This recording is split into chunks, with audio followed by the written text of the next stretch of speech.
Summertime in Louisiana is filled with days of fishing.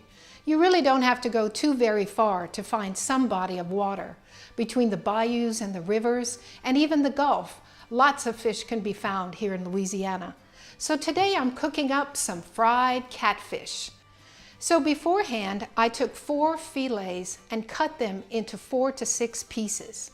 I seasoned both sides of the fish with salt, granulated garlic, and red cayenne pepper. I then smeared both sides with yellow prepared mustard. For the dry ingredients, I mixed 2 cups of regular cornmeal and 1 cup of all-purpose white flour, salt, granulated garlic, and red cayenne pepper. Now we're ready to do some frying. The cast iron skillet is filled with 2 inches of regular vegetable oil, and it's gotten nice and hot. In fact, to test it before I start frying, I'll usually take a pinch of the cornmeal mixture and just give it a try. There you go, it's nice and sizzling hot. So let me get these pieces in. Well, first of all, to get them nicely coated with the cornmeal mixture. And if you notice too, I'm just going to take a few of the pieces, not all of them.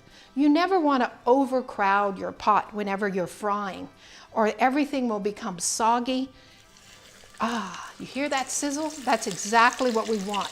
We want that fish to hit the oil nice and hot.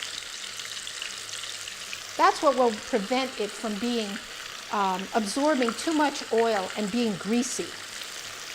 I think I can put 1 more piece. So that's how I gauge it.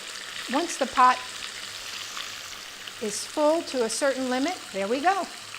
And now it'll fry up nice and crispy. You don't want to stir it or move it around too much at this point.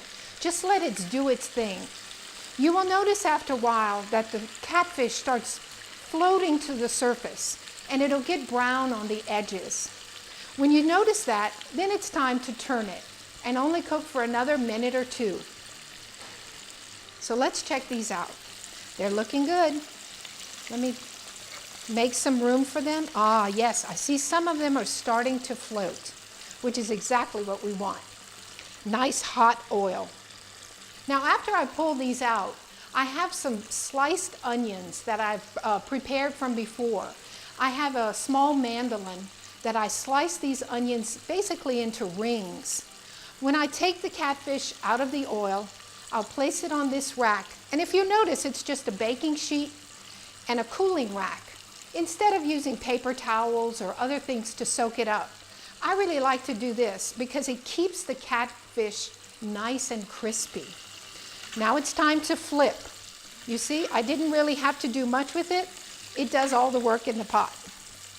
So, flipping it over because they're floating. Now I just want to give the other side a chance to brown. Okay, it looks like some of them are already ready. If you notice the color, nice and golden brown, steam coming off of it. For some of your thicker pieces, you may want to let them cook just a little longer, making sure that the fish is cooked all the way through. These tail pieces are thinner, so they cook faster. Staying nice and crispy. Okay, and again, as they come out, I take some of these sliced onions and put it on top. The heat that comes off of these catfish, cooked catfish pieces will make these onions become very sweet. Just that little bit of heat really works well. Now my other pieces are starting to float, which means again that they're ready. Okay. There we go. Looking delicious. More of the onion. All right, how about if we give these a try? This is the cook's privilege, to have the first piece of whatever comes out of the pot.